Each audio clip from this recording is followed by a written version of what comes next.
방언에 대한 교훈이라는 제목으로 하나님 말씀 전가하겠습니다.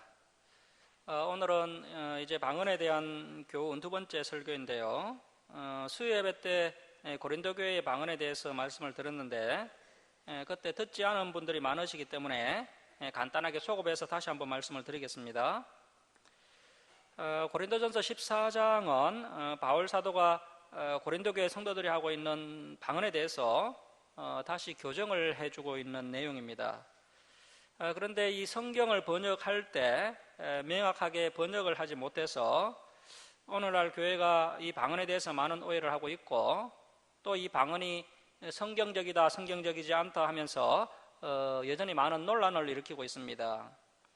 자, 그래서 우리가 이 방언에 대해서 성경적으로 바르게 살펴보고 이제는 방언에 대한 바른 이해를 하여야 합니다. 자, 고린도전서 14장 2절 한번 보시면 이 14장 2절이 대표적인 오역이라고 말씀을 들었는데요. 이런 말씀을 살펴보려면 이제 본래 뜻을 제대로 알려면 헬라 원문을 살펴봐야 됩니다. 그래야 이제 바르게 해석할 수가 있습니다.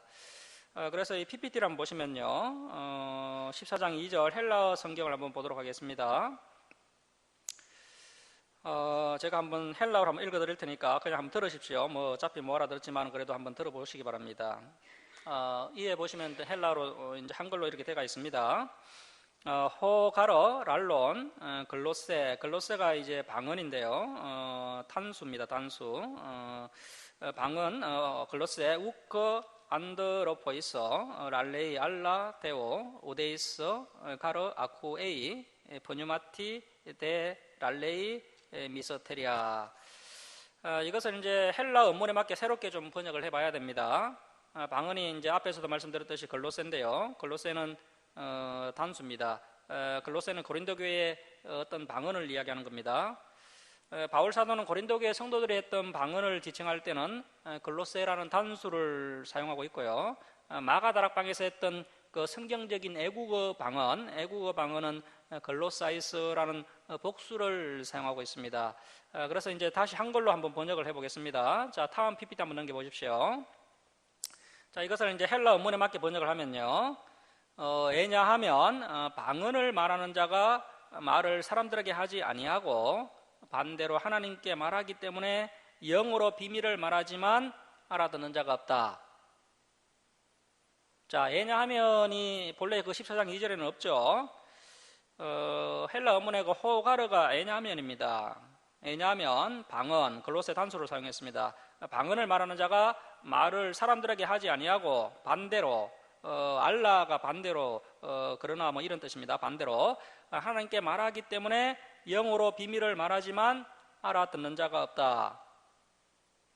자, 본래 그 14장 2절을 보면요, 본래 번역한 것을 보면 영어로 비밀을 말함이라가 강조되고 있지만요, 이렇게 이제 제대로 번역을 하면 알아듣는 자가 없다가 강조가 됩니다.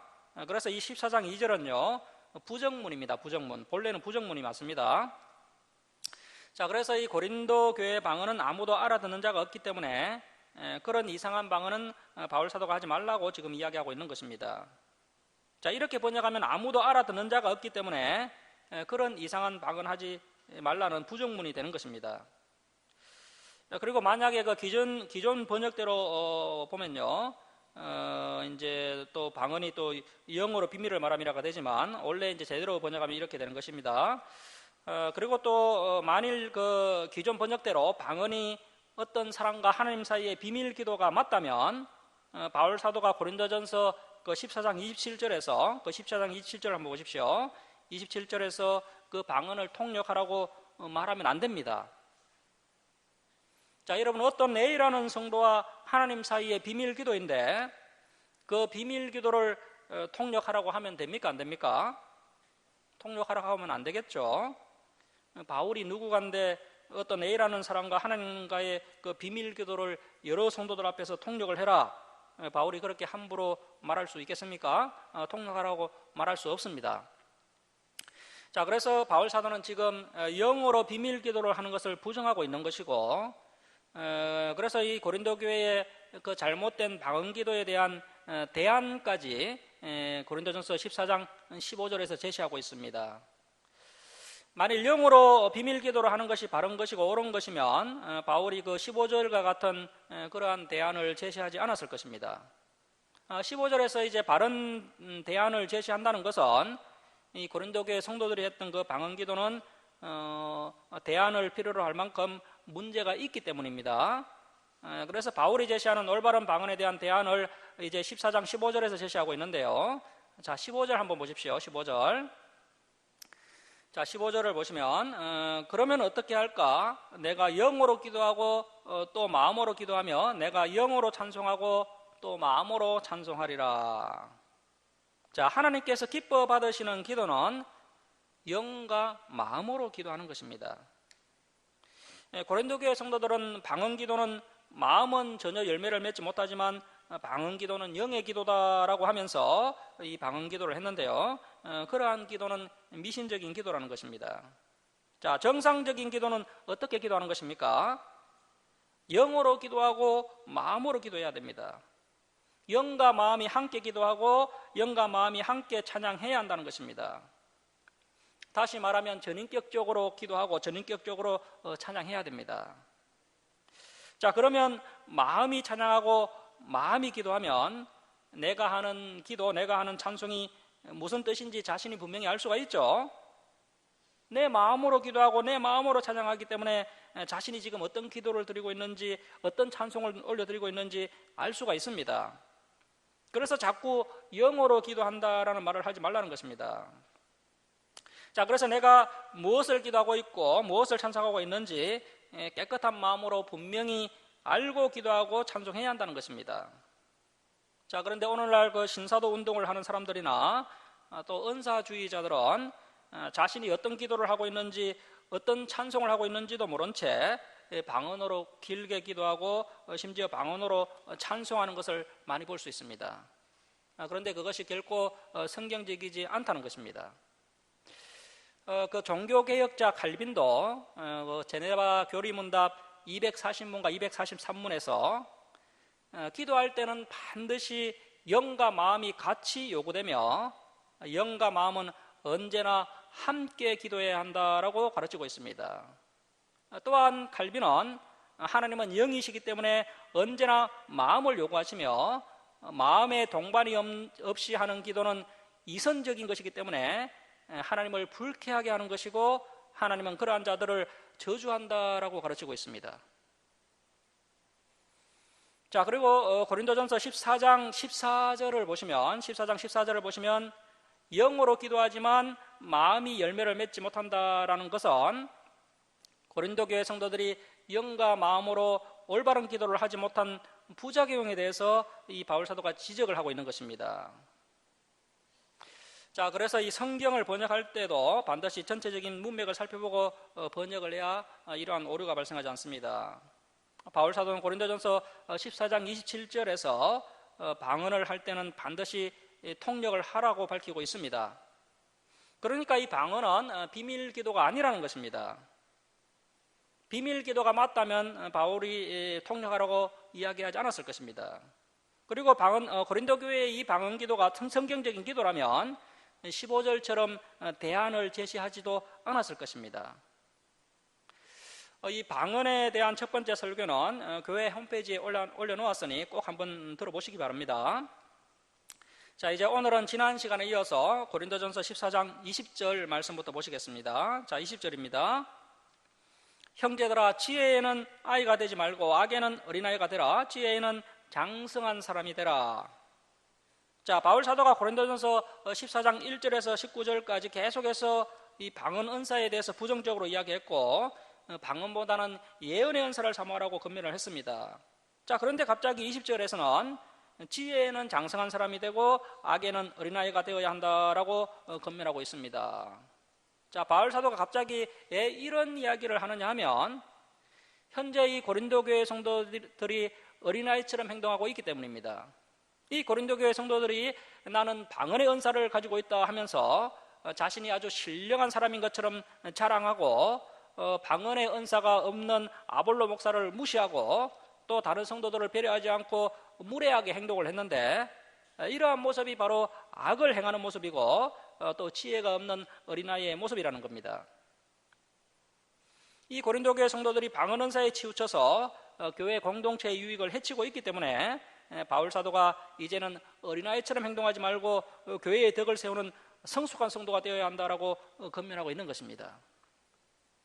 자, 21절 말씀 보시겠습니다. 율법에 기록된 바. 자, 이제 바울 사도가 이사야 28장 11절 12절을 인용하는데요. 자, 계속 보시면 주께서 이르시되 내가 다른 방언을 말하는 자와 다른 입술로 이 백성에게 말할지라도 그들이 여전히 듣지 아니하리라 하였으니.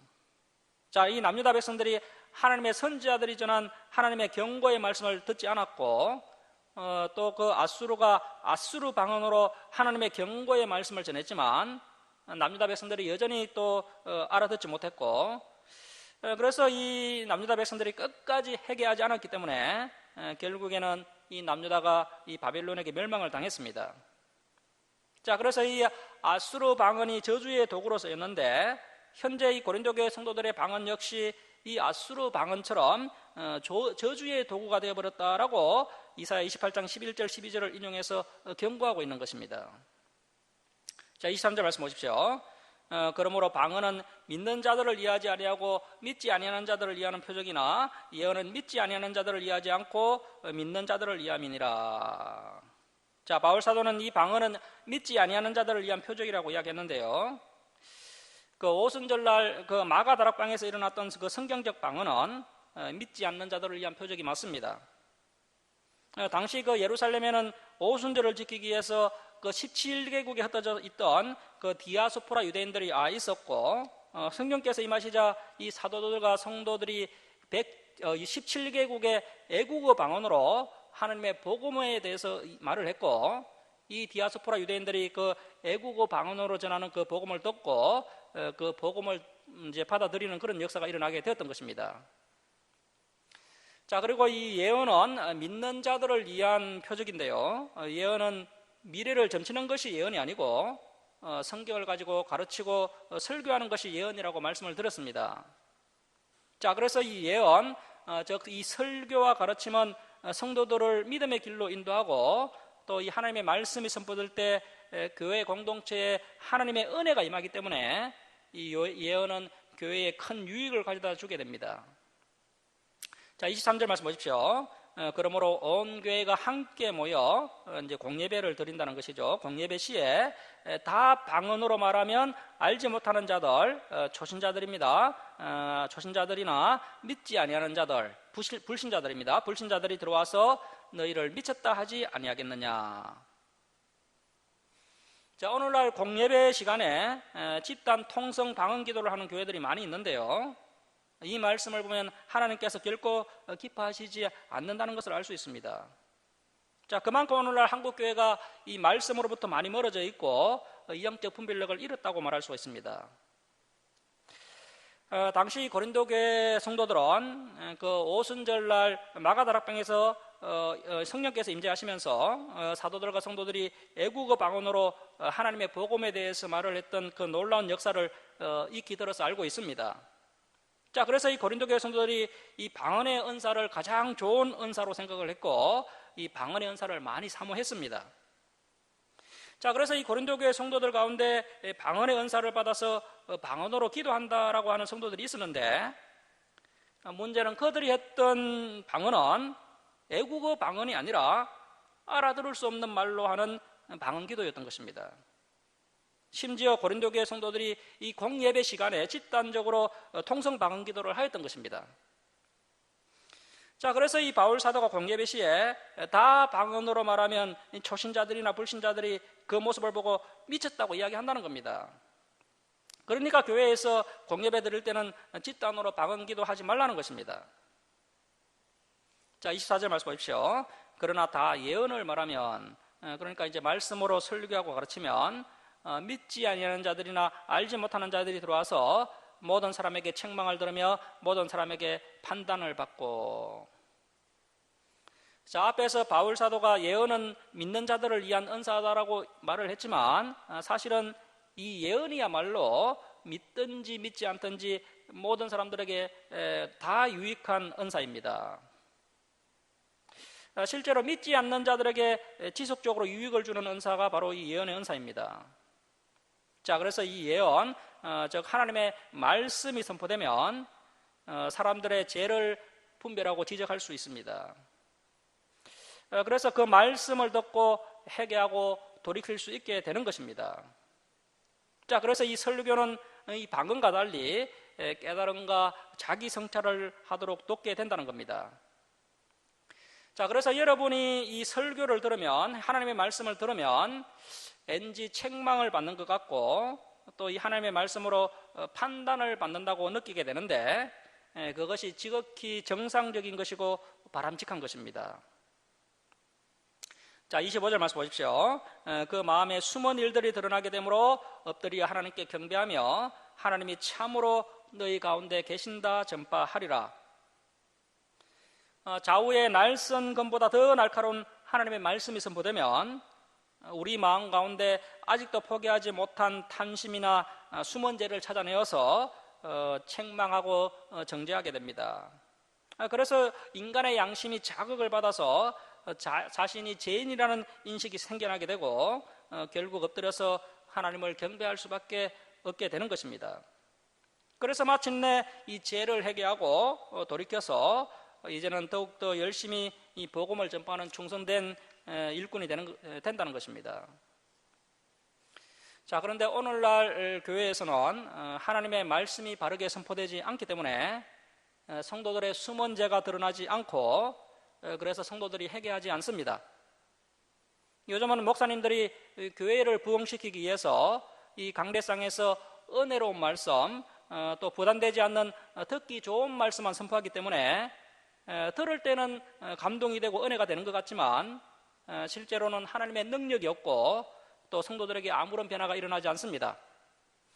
결국에는 성도를 살리는 것이 아니라 망하게 하는 설교입니다. 마치 그 남유다 마지막 때에 이 거짓 선지자들이 잘된다 복준다 하면서 거짓 설교를 해서 결국 회개의 기회를 놓치고 남유다가 멸망당했는데 마치 그 남유다 마지막 시대와 똑같은 현상이 지금 교회 가운데 일어나고 있는 것입니다. 자, 그래서 우리 성도님들은 그 무엇보다도 사모해야 될 은사가 이 예언의 은사입니다. 열심히 말씀을 배워서 말씀으로 권면하고 가르치고 위로하는 이 예언의 은사를 사모해야 됩니다. 자, 26절 말씀 보시겠습니다. 그런즉 형제들아 어찌할까? 너희가 모일 때에 공예배로 모일 때에 각각 찬송지도 있으며 가르치는 말씀도 있으며 계시도 있으며 바울 시대에는 아직도 성경 66권이 다 완성되지 않았기 때문에 주의 종들에게 여전히 계시가 임했습니다. 하지만 이제는 성경 66권이 다 완성되었기 때문에 더 이상 계시는 없습니다. 자, 계속 보시면 방언도 있으며 통용함도 있나니 모든 것을 덕을 세우기 위하여 하라. 만일 누가 방언으로 말하거든 두 사람이나 많아야 세 사람이 차리를 따라 하고 한 사람이 통역할 것이요. 자, 그래서 교회에서 방언을 할 때는 집단으로 통성 방언 기도를 하면 안 됩니다. 몇 사람이 함께 방언을 하는 것이 아니고 순서를 정해서 한 명씩 차례대로 방언해야 되고 방언을 할 때는 반드시 이 방언을 통역하는 사람이 한 명 있어야 됩니다. 자, 여러분 오늘날 이런 식으로 방언하는 교회가 있습니까?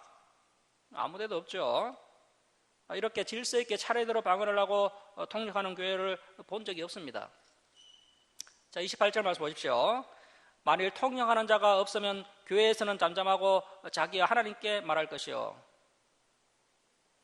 방언 통역하는 자가 없으면 교회에서 방언하면 안 됩니다. 통역하는 사람이 없으면 집에서 혼자 방언하라는 것입니다.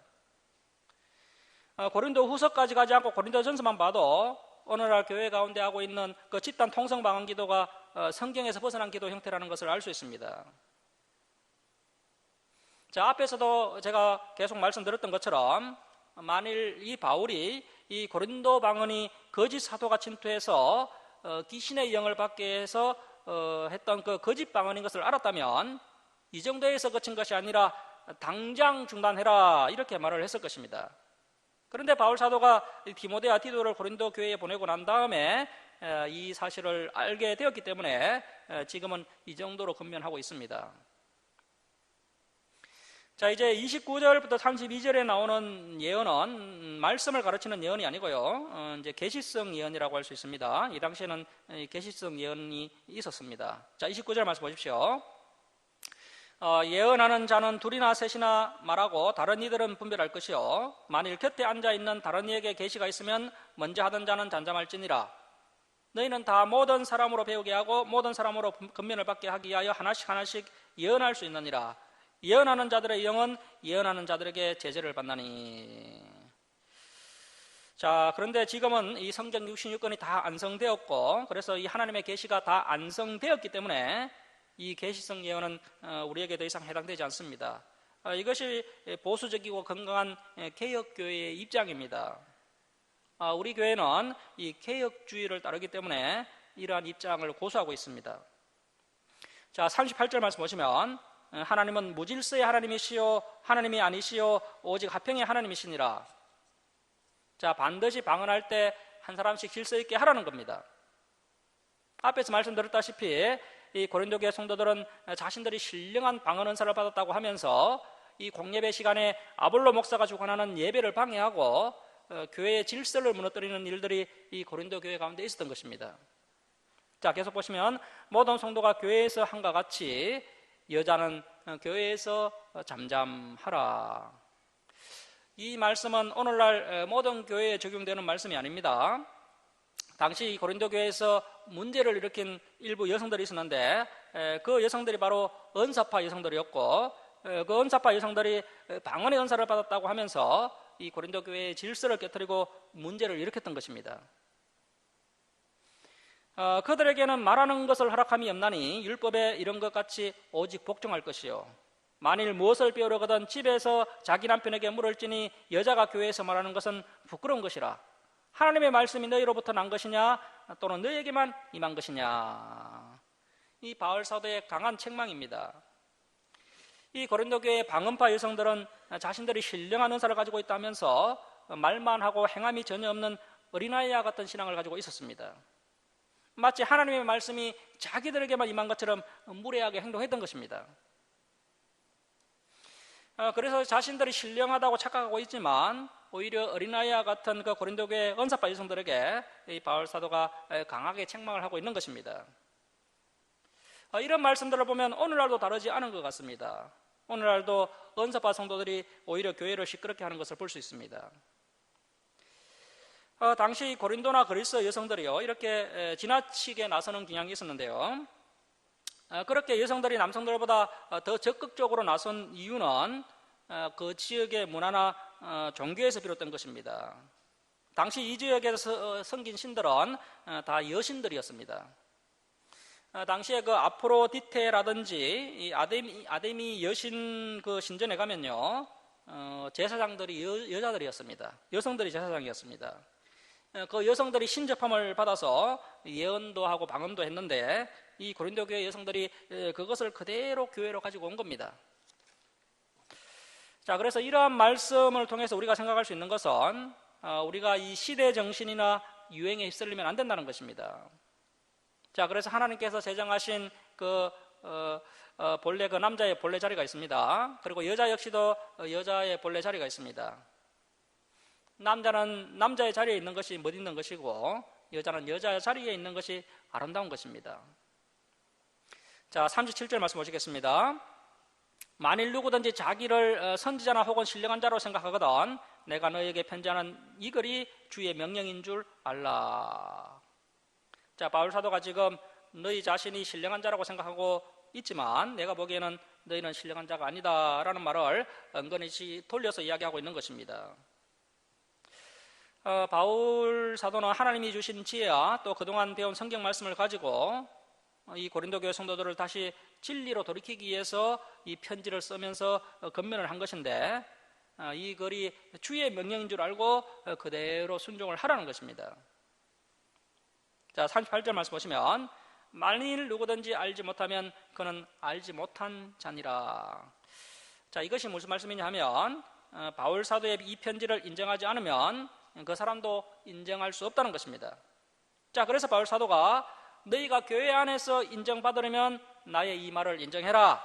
그렇지 않으면 너희는 교회에서 인정을 받지 못할 것이다 라고 강하게 명령하고 있는 겁니다. 자, 39절 말씀 보십시오. 그런즉 내 형제들아, 이 예언은 말씀으로 이루하고 가르치는 것입니다. 예언하기를 사모하며 방언 말하기를 금하지 말라. 자, 이런 말씀 때문에 또 오늘날 이 방언에 대해서 많은 오해를 하고 있는데요. 바울이 현재 이 고린도 방언에 대한 정체를 제대로 파악하지 못한 상태이기 때문에 방언 말하기를 금하지 말라라고 이야기하고 있습니다. 여기서 이야기하는 이 방언은 헬라어로 글로사이스라고 해서 애국어 방언입니다. 애국어 방언. 애국어 방언은 성경적인 방언이죠. 성경적인 방언은 방언 기도가 아닙니다. 이 성경적인 방언은 애국어로 하나님의 복음을 말한 것입니다. 그래서 바울 사도가 방언, 애국어 방언 말하기를 금하지 말라 이렇게 이야기하고 있습니다. 자, 40절 말씀 우리 함께 읽겠습니다. 시작. 모든 것을 품위 있게 하고 질서 있게 하라. 자, 우리 교회가 아직은 개척교회이기 때문에 많이 부족하지만 다른 교회에 비해서 예배의 모습이라든지 특별히 영적인 문제에 있어서 상당히 품위 있게 질서 있게 잘하고 있습니다. 앞으로 우리가 영적인 영역에 있어서 더욱 품위 있게 질서 있게 해야 됩니다. 자, 이렇게 12장, 13장, 14장을 다 살펴봤는데요. 12장, 13장, 14장은 고린도 교회의 은사 문제를 다루고 있습니다. 이 은사 문제가 고린도 교회의 가장 심각한 문제였기 때문에 바울 사도가 상당한 분량을 할애해서 이 고린도 교회의 은사 문제를 교정해 주고 있습니다. 자, 이제 15장으로 갑니다. 15장은 부활장이라고 하는데요. 사실 그 예수님의 성육신도 중요하고 예수님께서 우리의 죄를 사해 주시기 위해서 십자가에서 피 흘려 주신 것도 너무나 참 소중합니다. 그렇지만 예수님께서 부활하시지 않으셨다면 그 예수님의 성육신과 그 십자가가 아무런 의미가 없게 됩니다. 그만큼 이 기독교 교리 중에서 이 부활이 중요한 영역을 차지하고 있습니다. 예수님의 부활 때문에 예수님의 성육신도 의미가 있는 것이고 십자가도 의미가 있게 된 것입니다. 예수님께서 죽음을 이기시고 부활하셨기 때문에 예수님을 믿는 우리 성도들도 이 부활을 소망할 수 있게 되었습니다. 자, 그래서 이 예수님의 부활은 매우 소중한 부분입니다. 이 예수님의 부활이 없었다면 우리는 아무런 희망과 소망이 없습니다. 이 예수님의 부활이 있어야 우리 역시 부활을 소망할 수 있기 때문에 이 예수님의 부활은 매우 중요한 부분입니다. 자, 먼저 우리 15장 12절부터 한번 보겠습니다. 자, 15장 12절 말씀 우리 한번 함께 읽겠습니다. 시작. 그리스도께서 죽은 자 가운데서 다시 살아나셨다 전파되었거늘 너희 중에서 어떤 사람들은 어찌하여 죽은 자 가운데서 부활이 없다 하느냐. 자, 그러니까 이 고린도 교회 성도들 중에서 부활이 없다라고 말한 성도가 있었다는 겁니다. 그래서 바울 사도가 이 고린도전서 15장을 쓰게 된 것입니다. 당시에 이 고린도 교회 성도들 중에서 일부가 부활이 없다라고 이야기했는데 이건 역시 헬라 철학의 영향을 받은 겁니다. 시대 정신의 영향을 받은 것입니다. 그래서 저와 여러분도 이 시대 정신의 영향을 받으면 안 됩니다. 오늘날은 부활이 없다라고 하면 바로 이단 정죄를 받기 때문에 이런 말은 아무도 안 하겠지만 오늘날도 우리 성도들이 시대 정신의 영향을 받아서 얼마든지 그 진리에서 벗어난 뉴에이지라든지 또 신자유주의 또 인본주의 사상을 교회 안에 가지고 와서 이야기할 수 있습니다. 당시에 고린도 교회 성도들 중에 일부가 이 헬라 철학을 버리지 못하고 교회에 그대로 가지고 들어와서 부활이 없다라고 이야기한 성도들이 있었던 겁니다. 당시에 이 헬라 철학은 이언론적 사고를 하고 있었습니다. 이것이 뭐냐면요, 영은 선한 것이고 육은 악한 것이다. 그러니까 이 선한 영이 악한 육체에 갇혀 있다고 생각을 했습니다. 선한 영이 악한 육체에 갇혀 있다. 그래서 이 죽음이라는 것은 선한 영이 악한 육체라는 그 감옥에서 해방되는 것이기 때문에 죽음이라는 것은 정말 기대할 만한 것이고 사모할 만한 것이다. 이러한 사고를 헬라 철학에서 했던 것입니다. 자, 그래서 헬라 철학자들은 죽음은 선한 영이 악한 육체에서 해방되는 것이다. 이렇게 이제 죽음에 대해서 이 철학적 사상을 안성시켜 놓았습니다. 자, 잘 아시다시피 사람이 본능적으로 가장 두려워하는 것이 이 죽음이기 때문에 헬라 철학자들은 이 죽음의 두려움을 회피하기 위해서 이런 말도 안 되는 이론을 만들어서 이 죽음의 철학을 안정시켜 놓았던 것입니다. 자, 그래서 결국은 이 철학자들이 이 죽음의 공포를 극복하기 위해서 이런 철학을 시작했던 것인데요. 그래서 사람의 죽음은 무엇인가? 우리가 어디로 와서 어디로 가는 것인가? 이런 고민에서부터 이제 이 철학이 시작되었기 때문에 이 서양 철학자들은 그 철학의 아버지라 할 수 있는 그 탈레스로부터 시작해서 수많은 철학자들이 이 죽음의 문제를 해결하기 위해서 700년 동안 고민을 하고 애를 썼습니다. 그리고 이 동양 철학자들, 그 공자, 맹자, 순자, 노자 같은 철학자들 역시도 600년 이상 온갖 애를 써보았지만 역시 이 죽음을 극복하지 못했습니다. 자, 이러한 헬라 철학의 영향을 받은 고린도 사람들에게 어느 날 바울 사도가 전도하러 와서 이제 복음을 전하기를 죽은 사람이 살아난다, 죽은 사람이 다시 살아난다라고 전했던 것입니다. 자, 그동안 이 고린도 사람들은 죽음이라는 것은 영과 육의 분리다라고 배웠는데 이 바울 사도가 복음을 전파하기를 사람이 죽음으로 끝나는 것이 아니고 죽었던 육체가 다시 살아난다라고 전한 겁니다. 자, 그래서 이 상당수 이 고린도 교회 성도들이 비록 복음을 받아들이기는 했지만 아직도 이 부활 교리가 수용이 안 되었던 겁니다. 특별히 당시 그 헬라 철학을 많이 공부한 성도일수록 이 부활을 수용하지 못했습니다. 그래서 바울 사도가 이 15절의 말씀을 이야기한 것입니다. 자, 이제 15장 1절부터 11절, 15장 1절부터 12절까지는 예수 그리스도의 부활의 확실성입니다. 예수 그리스도의 부활의 확실성. 예수 그리스도께서 분명히 부활하셨다라는 이야기를 1절부터 11절까지 하고 있습니다. 자, 15장 1절 말씀 보십시오. 형제들아, 내가 너희에게 전한 복음을 너희에게 알게 하노니. 자, 바울 사도가 1년 6개월 동안 고린도에서 복음을 가르쳤고요. 이제 편지로 다시 이 복음을 가르친다는 것입니다. 이는 너희가 받은 것이요 또 그 가운데 선 것이라. 이 고린도 교회 성도들이 바울 사도가 전한 그 복음의 기초에 서 있다라고 이야기를 하고 있습니다. 자, 2절 말씀 보시면 너희가 만일 내가 전한 그 말을 굳게 지키고 헛되이 믿지 아니하였으면 그로 말미암아 구원을 받으리라. 자, 바울 사도가 이 전한 복음을 통해서 구원받을 수 있다는 것입니다. 특별히 그 예수 그리스도의 십자가뿐만 아니라 그 예수 그리스도의 부활하심, 더 나아가서 예수님이 부활하셨기 때문에 예수님을 믿는 성도들 역시 부활하게 된다는 이 복음을 통해서 구원을 받게 되는 것입니다. 자, 이제 3절 이하부터 부활의 세 가지 증거가 나오는데요. 바울은 그리스도의 부활이 한상이나 조작된 것이 아니고 너무나도 분명한 역사적 사실이다라고 부활의 증거 세 가지를 제시하고 있습니다.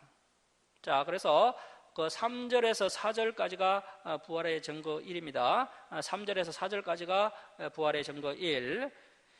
그 다음에 이제 5절에서 8절이 부활의 증거 2. 5절에서 8절이 부활의 증거 2.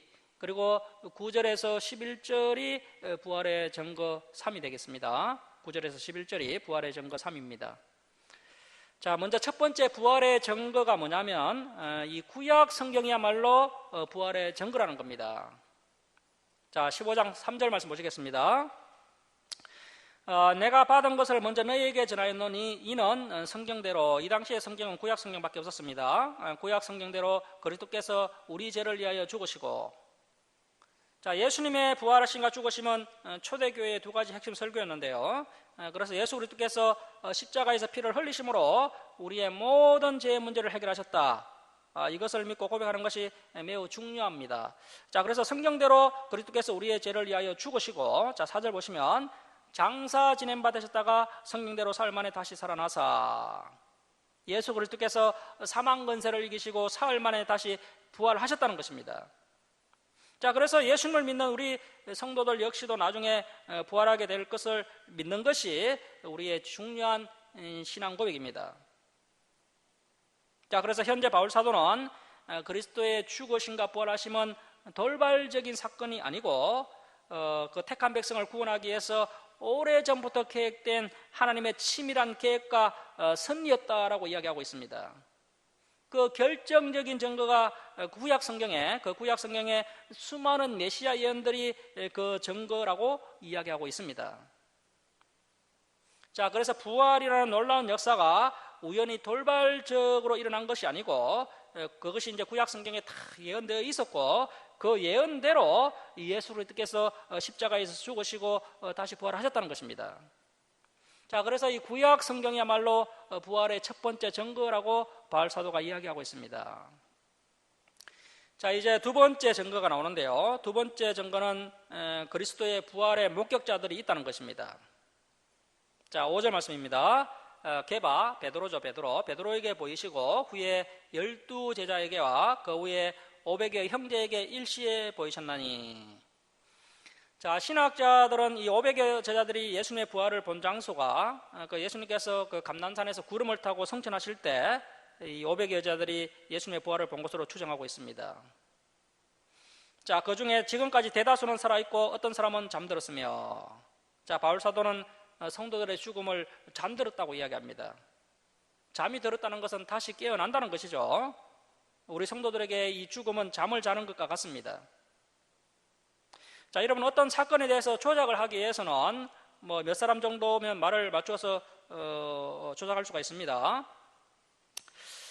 하지만 500명이 봤다면요, 500여 명이 봤다면 조작은 불가능한 것입니다. 이 500여 성도들이 부활을 목격했고요. 그들 가운데 상당수가 그러니까 이제 바울 사도가 이 편지를 쓸 당시에도 그 상당수가 살아 있었다는 것입니다. 이것이야말로 부활의 결정적인 두 번째 증거라는 겁니다. 자, 7절 말씀 보십시오. 그 후에 야고보, 이 야고보는 예수님의 친동생입니다. 예수님의 친동생 야고보에게 보이셨으며, 이 야고보의 별명이 의인 야고보입니다. 의인 야고보. 야고보는 나중에 예루살렘 교회의 장로님이 됩니다. 이 야고보가 얼마나 어렵게 살았던지요, 사람들이 의인 야고보라고 불렀습니다. 예수님은 당시에 그 너무나도 참 개혁적이고 진보적인 그런 면이 있으시다 보니까 이 구약 율법에 철저한 이 야고보 입장에서는 예수님이 이해가 안 되었던 겁니다. 때로는 예수님이 걱정도 되고, 그래서 예수님이 살아계실 때는 이 야고보가 예수님을 메시아로 믿지 않았습니다. 자, 그런데 예수님께서 갑자기 유월절을 지키러 예루살렘으로 올라가셨다가 십자가에서 사형을 당하시자 이 야고보가 큰 충격을 받게 됩니다. 예수님께서 살아생전에 내가 죽었다가 다시 살아나리라고 말씀하셨던 것을 기억하고는 야고보가 기도를 했습니다. 예수님이 살아나지 않으면 내가 영원히 빵을 먹지 않겠습니다. 이렇게 맹세하고 이제 야고보가 예수님의 죽으심을 목격하고 금식에 들어갔다고 합니다.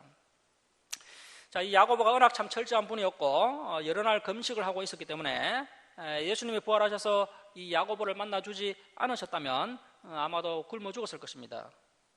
자, 그래서 예수님이 부활하신 후에 이 야고보를 빨리 만나주신 것이 아닌가 생각이 되는데요.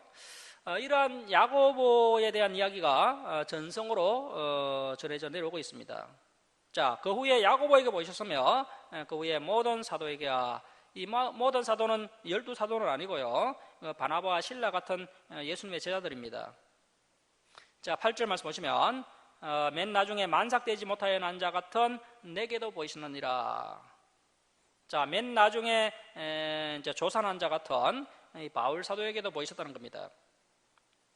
자, 바울이 다메섹 도상에서 부활하신 주님을 만난 사건을 지금 언급하고 있는 것입니다. 자, 여기에 만삭되지 못하여 난 자라는 표현은 바울 자신의 부족한 점을 이렇게 표현하고 있는 겁니다. 자, 전에도 말씀을 드렸다시피요, 이 바울의 외모가 참으로 볼품없었습니다. 바울은 키도 작고 얼굴도 못생겼고 또 몸에 지병까지 있었습니다. 또한 다른 사도들은 일찍이 예수님을 따랐지만 바울은 오히려 예수님을 따르는 성도들을 핍박하다가 뒤늦게 예수님의 부름을 받아서 이 사도가 되었기 때문에 이렇게 자신의 부족한 점이 너무나도 많았기 때문에 바울 사도가 자신에 대해서 맨 나중에 만삭되지 못하여 난 자라는 이런 겸손한 표현을 사용하고 있는 것입니다.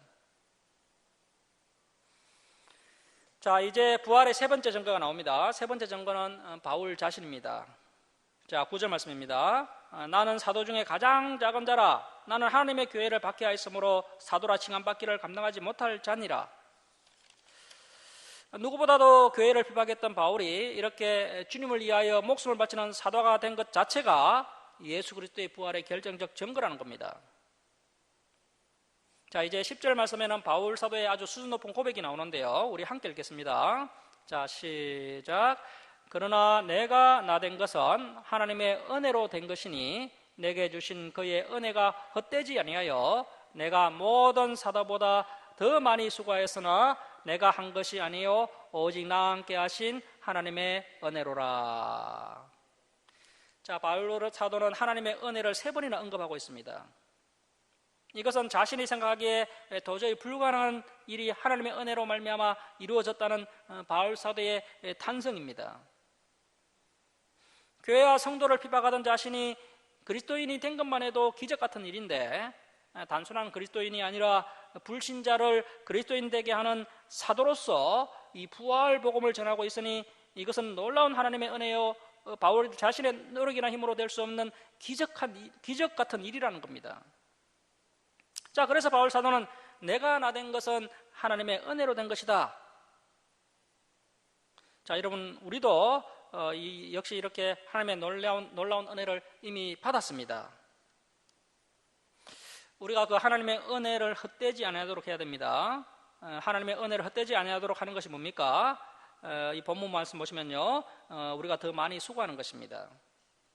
그것이 하나님의 사랑과 은혜에 보답하는 우리의 마땅한 모습입니다. 자, 바울 사도는 다른 사도들보다도 더 많이 수고한 것도 자신의 능력으로 한 것이 아니라고 고백하고 있습니다. 이건 역시 나와 함께 하신 하나님의 은혜로라. 자, 그래서 우리 역시도 주님을 위해서 열심히 충성한 후에 이 바울 사도와 같은 고백을 해야 됩니다. 자, 11절 말씀입니다. 그러므로 나나 그들 다른 사도들입니다. 다른 사도들이나 이같이 전파하며 너희도 이같이 믿었느니라. 자, 이제 12절부터 19절은 성도의 부활의 확실성입니다. 성도의 부활의 확실성. 앞에는 그리스도의 부활의 확실성에 대해서 이야기를 했고, 이제 성도의 부활의 확실성인데요. 그리스도의 부활이 확실하기 때문에 성도의 부활 역시 확실하다는 것입니다. 자, 12절 말씀 보십시오. 그리스도께서 죽은 자 가운데서 다시 살아나셨다 전파되었거늘 너희 중에서 어떤 사람들은 어찌하여 죽은 자 가운데서 부활이 없다 하느냐. 만일 죽은 자의 부활이었으면 그리스도도 다시 살아나지 못하셨으리라. 자, 그러니까 성도의 부활을 기대하지 않고 거부하는 것은 곧 예수의 부활을 받아들이지 않고 거부하는 것과 같다는 겁니다. 자, 그래서 우리가 부활을 믿지 못한다면 심각한 문제가 있는 것입니다. 자, 14절 말씀 보시면 그리스도께서 만일 다시 살아나지 못하셨으면 우리가 전파하는 것도 헛것이요 또 너희 믿음도 헛것이며 또 우리가 하나님의 거짓 증인으로 발견되리니 우리가 하나님이 그리스도를 다시 살리셨다고 증언하였음이라. 만일 죽은 자가 다시 살아난 일이 없으면 하나님이 그리스도를 다시 살리지 아니하셨으리라. 자, 이 성도들의 부활을 부정할 경우에 동반되는 결과들이 엄청납니다. 자, 성도의 부활을 부정하면요, 부활의 첫 열매이신 예수 그리스도의 부활을 부정하는 결과를 초래하게 되고요, 또 사도들이 열심히 전파한 그 복음이나 성도들의 믿음까지도 다 헛것이 되어버립니다. 그리고 열심히 복음을 전파한 사도들까지 거짓 증인이 되어버립니다. 자, 그래서 성도들은 성도의 부활을 의심하거나 부정하면 안 됩니다. 자, 16절 말씀입니다. 만일 죽은 자가 다시 살아난 일이 없으면 그리스도도 다시 살아나신 일이 없었을 터요.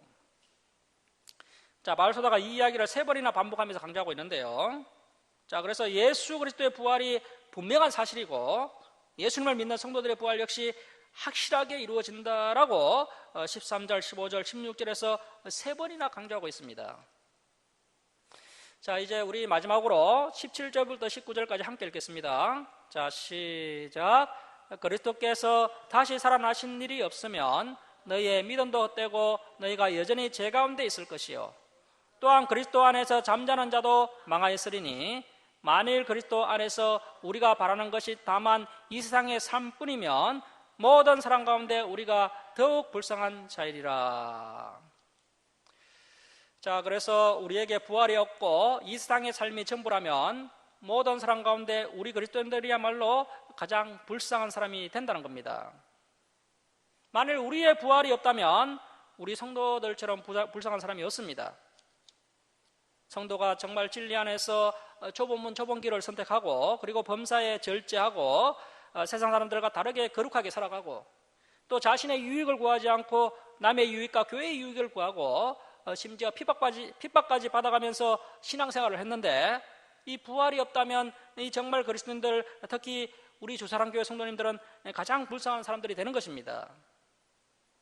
자, 그래서 바울 사도는 그리스도인들이 세상에서 이렇게 손해보고 희생하면서 살았는데 누가 감히 부활이 없다고 하느냐 하면서 부활이 없다고 이야기하는 자들에게 강하게 이 성도의 부활의 확실성을 주장하고 있는 것입니다.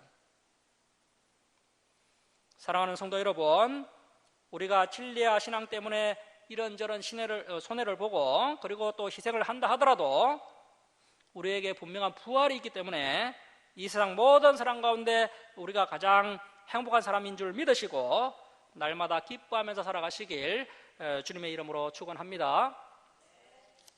자, 기도하겠습니다.